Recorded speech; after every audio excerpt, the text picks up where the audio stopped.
स्वागत है आपका हमारे YouTube channel easy Hindi notes में। आज का टॉपिक है detail treatment of model of cycling of nutrient in an ecosystem. Synopsis है, पहला इंट्रोडक्शन, दूसरा डेफिनेशन, तीसरा टाइप्स ऑफ बायोकेमिकल साइकिल्स, चौथा की न्यूट्रिएंट साइकिल्स, पांचवा इंपॉर्टेंस ऑफ न्यूट्रिएंट साइकिल, छठवां human impact on nutrient cycles, सातवां कंक्लूजन, आठवां रेफरेंस। पहला है introduction. Nutrient cycle carbon, nitrogen, phosphorus, sulphur and water जैसे आवश्यक तत्वों के रिसाइकलिंग को सुनिश्चित करता है, जिससे इकोसिस्टम संतुलन बनाए रखने और जीवन का समर्थन करने में सक्षम होता है। न्यूट्रिएंट साइकिल के घटकों में जलाशय प्रक्रियाएं, बायोटा इंक्लूडेड हैं। दूसरा है डेफिनेशन। न्यूट्रिएंट साइकिल वह प्रक्रिया है जिसके माध्यम से न्यूट्रिएंट किसी इकोसिस्टम के बायोटिक और एबायोटिक कंपोनेंट के माध्यम से आगे बढ़ते हैं। तीसरा है types of biochemical cycles. Nutrient cycles को प्राथमिक भंडार के आधार पर 2 टाइप्स में क्लासिफाइड किया जाता है।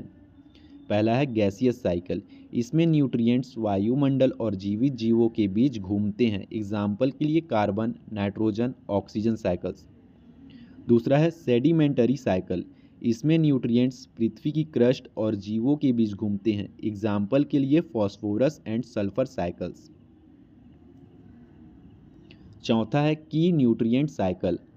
पहला कार्बन साइकिल। इम्पोर्टेंस है, कार्बन जो होती हैं वो ऑर्गेनिक कंपाउंड्स की बैकबोन है और जीवन के लिए आवश्यक हैं। रिजर्वियर्स में आते हैं एटमॉस्फेयर की CO2, ओशियन में घुलित carbon dioxide and carbonate, fossil fuels and biomass.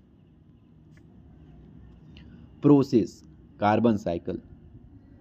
Plants sunlight के प्रेजेंट में फोटोसिंथेसिस के थ्रू एटमॉस्फेयर से कार्बन डाइऑक्साइड इंटेक करते हैं और ऑक्सीजन रिलीज करते हैं, जिसे एनिमल रेस्पिरेशन के थ्रू इंटेक करते हैं एंड CO2 एटमॉस्फेयर में रिलीज करते हैं। जब एनिमल डेथ हो जाता है तो डिकम्पोजर्स एनिमल की डेथ बॉडी में प्रक्रिया करके उसे फॉसिल एंड फॉसिल फ्यूल्स में कन्वर्ट कर देता है और इन फॉसिल फ्यूल का use auto and factory immersion में किया जाता है, जहां से कार्बन डाइऑक्साइड एटमॉस्फेयर में रिलीज होता है। इस प्रकार कार्बन साइकिल चलते रहता है। Human impact. वनों की कटाई और फॉसिल फ्यूल्स के दहन के कारण CO2 के बढ़े हुए स्तर ग्लोबल वार्मिंग में योगदान करते हैं। दूसरा है नाइट्रोजन साइकिल। इम्पोर्टेंस है, नाइट्रोजन अमीनो एसिड, प्रोटीन और DNA का एक प्रमुख घटक है। रिजर्वियर्स में आते हैं एटमॉस्फेयर की नाइट्रोजन, सॉइल में पाए जाने वाले nitrates and ammonium and biomass. Human impact है फर्टिलाइजर के अत्यधिक ह्यूमन इम्पैक्ट फर्टिलाइजर के अत्यधिक उपयोग से यूट्रोफिकेशन एंड सॉइल का अम्लीकरण होता है।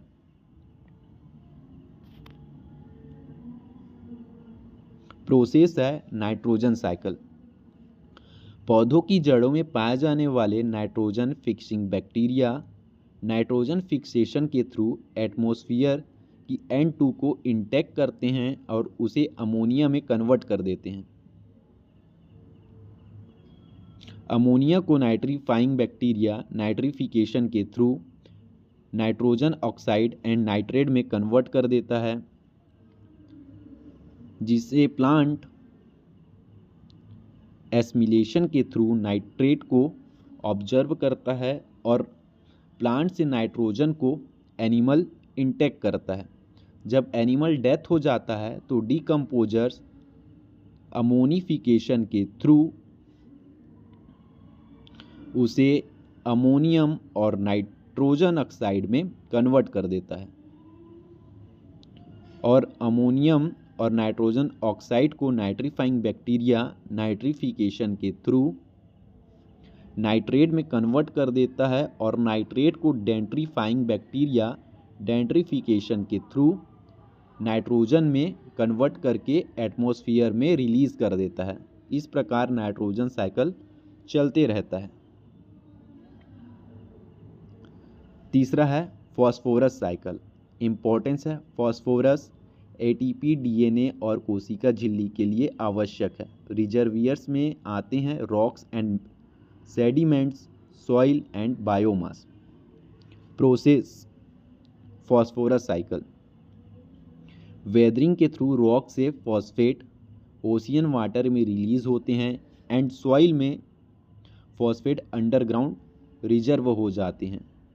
सॉइल से फॉस्फेट को प्लांट्स ऑब्जर्व कर लेते हैं एंड प्लांट से एनिमल इनकॉर्पोरेशन के थ्रू इंटेक कर लेते हैं। जब एनिमल डेथ होते हैं तो एनिमल की डेथ बॉडी में डिकम्पोजिशन करके उसे सॉइल में रिलीज कर देते हैं और सॉइल से फॉस्फेट लीचिंग के थ्रू ओशियन वाटर में रिलीज होता है, जिससे फॉस्फेट सेडिमेंट का फॉर्मेशन होता है जो अंडर वाटर फॉस्फेट रिजर्व हो जाता है और नए रॉक्स का या फिर न्यू रॉक्स का फॉर्मेशन होता है। इस प्रकार फॉस्फोरस साइकिल चलते रहता है। ह्यूमन इम्पैक्ट है उर्वरकों से अत्यधिक फास्फोरस जल निकायों में शैवाल के खिलने का कारण बनता है। चौथा है सल्फर साइकिल। इम्पोर्टेंस है सल्फर कुछ अमीनो एसिड और विटामिन का एक घटक है। रिजर्वियर्स में आते हैं रॉक्स, ओशियन सल्फेट, एटमॉस्फेयर में पाए जाने वाले सल्फर डाइऑक्साइड। ह्यूमन इम्पैक्ट है जीवाश्म ईंधन जलाने से अम्लीय वर्षा होती है। प्रोसेस है सल्फर साइकिल। एटमॉस्फेयर में पाए जाने वाले सल्फर डाइऑक्साइड के कारण वेदरिंग होता है और वेदरिंग के थ्रू अम्लीय वर्षा होती है जो सॉइल में सल्फेट रिलीज करती है। सॉइल से सल्फेट को प्लांट ऑब्जर्व कर लेते हैं एंड प्लांट से सल्फेट को एनिमल इंटेक कर लेते हैं। जब एनिमल डेथ होता है तो डीकम्पोजर्स एनिमल के डेथ बॉडी में प्रक्रिया करके उसे सल्फेट में कन्वर्ट कर देता है और सल्फेट को सॉइल में रिलीज कर देता है। फिर सल्फेट फॉसिल फ्यूल्स में कन्वर्ट हो जाता है एंड फॉसिल फ्यूल का यूज इंडस्ट्री इमर्शन में किया जाता है, जहां से सल्फर डाइऑक्साइड एटमॉस्फेयर में रिलीज होता है और इस प्रकार यह प्रोसेस या फिर सल्फर साइकिल चलते रहता है।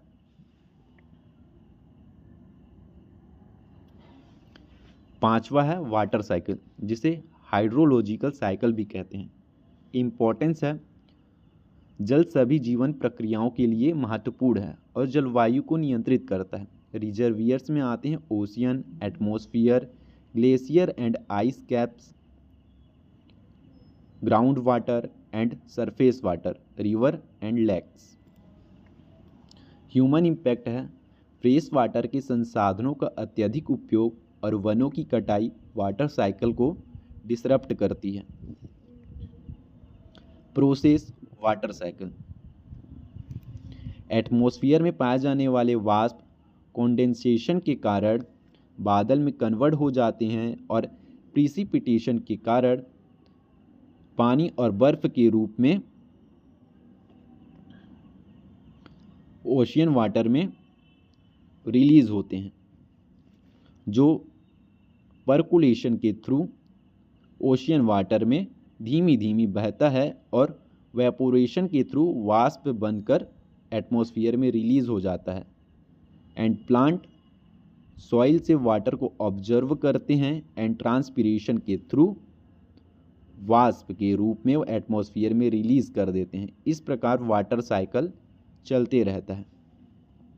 पांचवा है importance of nutrient cycle.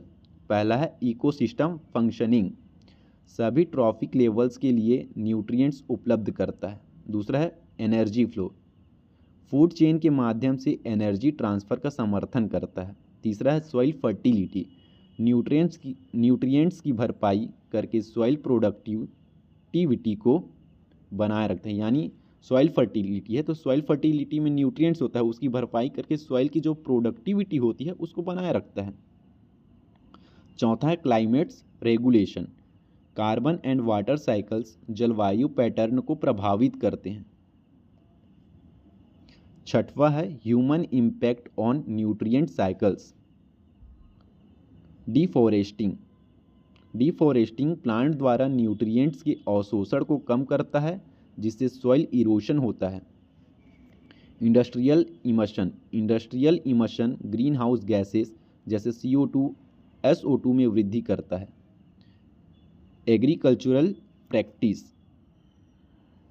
Fertilisers के अधिक उपयोग से नाइट्रोजन एंड फॉस्फोरस साइकिल बाधित होते हैं। पॉपुलेशन में अतिरिक्त न्यूट्रिएंट वाटर बॉडीज में यूट्रोफिकेशन का कारण बनते हैं। सातवां है कंक्लूजन। ओवरऑल स्टडी से पता चलता है कि पारिस्थितिक संतुलन बनाए रखने के लिए पोषक तत्वों का चक्रण महत्वपूर्ण है, यानी रिसाइकलिंग महत्वपूर्ण है। एंड भविष्य की जनरेशन के लिए इन नेचुरल साइकिल को संरक्षित करने के लिए सस्टेनेबल प्रैक्टिस और संरक्षण प्रयास आवश्यक है। आठवां है reference modelling in behavioural ecology by D लैंड्रेन।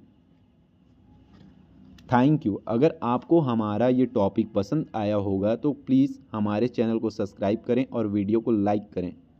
धन्यवाद।